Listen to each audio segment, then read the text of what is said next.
ஓம் முருகா போற்றி போற்றி. என் அன்பு குழந்தையை, ஒரே ஒரு நிமிடம் உள்ளம் உருகி கண்ணீரை விட்டு, முருகா நீ பார்த்துக்கொள். ரொம்ப நாளாகவே மனசில் ஒரு பிரச்சனை குழப்பமாகவே இருக்கிறது என்று இந்த அப்பன் முருகனிடம் சொல். அனைத்தையும் நான் பார்த்து கொள்கிறேன். இரவுக்கு பின் பகலை தருகின்ற இந்த முருகன், குளிருக்கு பின் வெயிலை தருகின்ற முருகன், நிச்சயம் ஒவ்வொரு துன்பத்திற்கும் பின் இன்பத்தையும் நிச்சயமாக தருவான் என்ற நம்பிக்கையோடு இரு. அதிகமாக கோபம் வருகிறது என்றால் அவர்கள் நேர்மையானவர்கள் என்ற அர்த்தம்.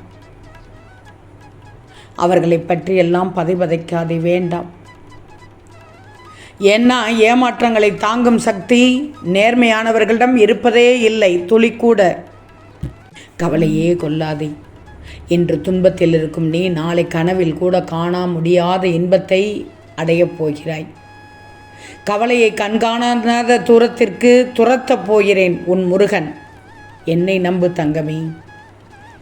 பரம எதிரி கூட ஒரு சில சமயங்களில் கருணை காட்டுகிறான். ஆனால் கூடவே வசித்து புசித்து உன் உயிரே நீ மட்டும்தான் என்று வசனம் பேசுபவர்கள் வலிக்காமலேயே முதுகில் குத்தி விடுகிறார்கள் உன்னிடம். நன்றாக கவனித்துப்பார். அன்பாக பேசுகிறவன் துணைக்கு வரமாட்டான். கெஞ்சி பேசுகிறவனும் துணைக்கு வரமாட்டான். கோபமாக பேசுகிறவன் தான் எப்போதும் உனக்கு துணை நிற்பான்.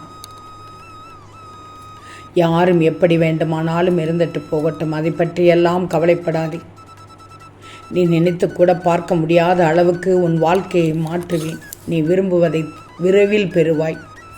உன் வாழ்க்கையில் அனைத்தும் நல்லது நடக்கும். மனதார என்னை நினைக்கிறாய். அப்படிப்பட்ட என் பிள்ளைக்கு நல்லது தான் செய்வேன். பிரச்சனை ஒரு கல் போன்றது. அதை கண்ணருகில் வச்சு பார்த்துக்கோ. உலகையே மறைத்துவிடும்.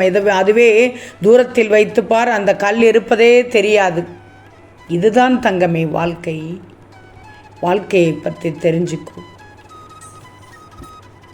முழுவதுமாக தெரிந்து கொள்ளணும். உன் மன பலம் இழந்து விட்டால் உன் உடல் பலம் ஒன்றுக்கும் உதவாது. அதனால் நீ தைரியமாக இருக்கணும், தன்னம்பிக்கையோடு இருக்கணும். யாரும் எப்படியும் பேசிட்டு போகட்டும், அதை பற்றியெல்லாம் கவலைப்படாதே.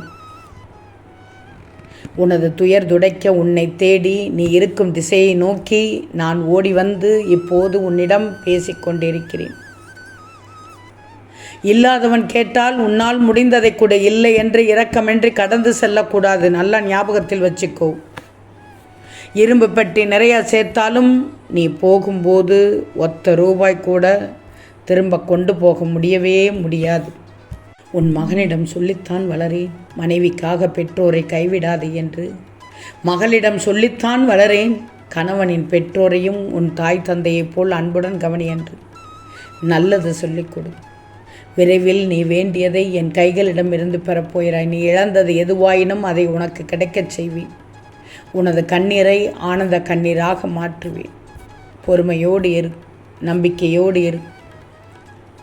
இனிமேல் உன்னிடம் இருந்து வாழவே விருப்பமில்லை என்ற சொற்களை நான் கேட்கவே கூடாது. அந்த பேச்சு உன் மனதில் இருக்கக்கூடாது. என் சம்மதம் இல்லாமல் உனக்கு வேறு எதுவும் நடந்து விடாது. இன்றைய நாள் வரை உனக்கு கொஞ்சம் கடினமாக செல்வது போல இருந்தாலும் நீ எதிர்பார்த்த அளவு துன்பம் இல்லாமல் இருந்தது தானே. எந்த பயமும் மனதில் வேண்டாம். எல்லாம் நல்லபடியாக நடக்கும். நடக்க வேண்டிய காலத்தில் எல்லாம் நடக்கும்.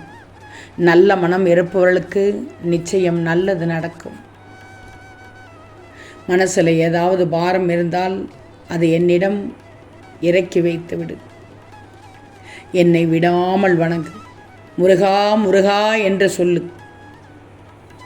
ஆனால் வேறு யாரிடமும் கையேந்தி நிற்காதே என்று தான் சொல்கிறேன்.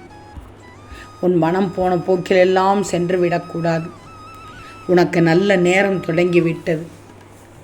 நிகழ்காலம் உனக்கு இப்போது கஷ்டமாக இருந்தாலும் அதை நிரந்தரமாக நினச்சிக்கிடாதே. உனக்கான நல்ல நேரம் வந்துவிட்டது.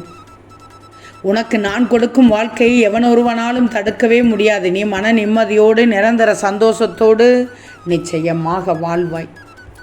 இது உன் முருகனின் சத்திய வாக்கு. கவலையே படாது. தன்னை பற்றி பிறர் நல்ல விதமாகத்தான் நினைக்க வேண்டும் என்பதை விரும்பாதே. உன் இயல்பு மாறாமல் இருக்கணும். படைத்த எனக்கு தெரியும் நீ எப்படிப்பட்டவன், எந்த அளவுக்கு சிறந்தவன் என்று எனக்கு தெரியும். கண்டதை போட்டும் மனசை போட்டு குழப்பிக் கொள்ளாதே. உனக்கென்று படைக்கப்பட்டது நிச்சயம் உன்னிடம் வந்தே சேரும். காலையில் எழுந்தது முதல் என்னைத்தான் வேண்டிக் கொண்டிருக்கிறாய். அப்படிப்பட்ட என் பிள்ளையே, நீ பார்த்து கொண்டே இரு. உன்னை கோபுரத்தின் உச்சியில் அமர வைக்கப் போகிறேன். உன்னை அசைத்து பார்க்கிறவர்கள் என்னை அசைத்து பார்ப்பதற்கு சமம். நம்பிக்கையோடு இரு, நல்லதே நடக்கும். எத்தனையோ துயரங்களை கடந்து வந்து விட்டாய். இனி வரக்கூடிய நாட்கள் உனக்கு பொற்காலம். நீ வாழவே கூடாது என நினைத்தவர்கள் முன்பு ஜொலிக்கப் போகிறாய். சந்தோஷமாக இரு. சந்தோஷமாக இருக்கணும். வாழ்க்கை வாழ்வதற்கு நீ நினைத்தது உடனே நடக்க வேண்டும் என்று நினைக்காதே. அதற்கு சற்று பொறுமையாக இருக்கணும். ஒரு காரணத்தோடு தான் அனைத்தையும் தள்ளி வைத்திருக்கிறேன். அது உனக்கு புரியும் போது நான் உனக்கு நல்லது தான் செய்திருக்கிறேன் என்பதும் புரியும். உனக்கு எந்த நேரத்தில் என்ன தர வேண்டும் என்று எனக்கு தெரியும். அதுவரை கொஞ்சம் காத்திரு. உன் மனதிற்கு இப்போது அன்பு காட்ட ஒருவர் தேவை. உன் மனதை புரிந்து கொண்டு உன்னிடம் அன்பாய் அக்கறையாக பேச உனக்கு இப்போது யாரும் இல்லை. உன் மனதை ஏதாவது ஒரு வேலையில் ஈடுபடுத்தினாலும் உன் மனம் இப்படி அன்பற்ற வாழ்க்கையை நினைத்து வருந்தி கொண்டிருக்கிறது. உன் மனதை உன்னை சுற்றி உள்ளவர்கள் புரிந்து கொள்ள நான் செய்வேன். நீ உன் வேதனையை என்னிடம் சொல்லி புலம்புகிறாய். நான் பார்த்து கொள்கிறேன். நான் நிச்சயமாக அனைத்தையும் மாற்றித் தருகிறேன். உன் மனபாரங்கள் குறைந்து நீ மகிழ்ச்சியோடு வாழ்வாய். கவலையே படாதே. இனி வரும் காலம் உனக்கு பொற்காலமாக இருக்கப் போகிறது. சில நேரம் உன்னுடைய தேவை சிறியதாக இருந்தாலும் என் பிள்ளையாகிய உனக்கு பெரிதாக நான் கொடுக்க விரும்பும்போது அதை கண்டு உனக்கு பயம் ஏற்படுகிறது. தைரியத்தோடு அதை ஏற்றுக்கொள். உன்னை உயர்த்தி வைக்கப் போகிறேன். எவ்வளவு பெரிய வாய்ப்புகள் உன்னை தேடி வரப்போகிறது தெரியுமா? உன்னால் முடியுமா? பாதுகாப்பானதா? எல்லாம் சரியாக நடக்குமா என 1000 கேள்விகள் கேட்டுக்கொள்கிறாய். யாருக்கும் உன்னை கணிக்கும் உரிமை கிடையவே கிடையாது. ஏன்னா அவர்களுக்கு உன்னை பற்றிய வதந்திகளே அதிகம் தெரிந்திருக்கும் தவிர வழிகளை அல்ல. அதனால் அவற்றையெல்லாம் எண்ணி வருந்தி மட்டும் விடாதே. என் செல்வமே, உனக்கு மன நிம்மதியை நான் தருகிறேன். ஓம் முருகா போற்றி போற்றி.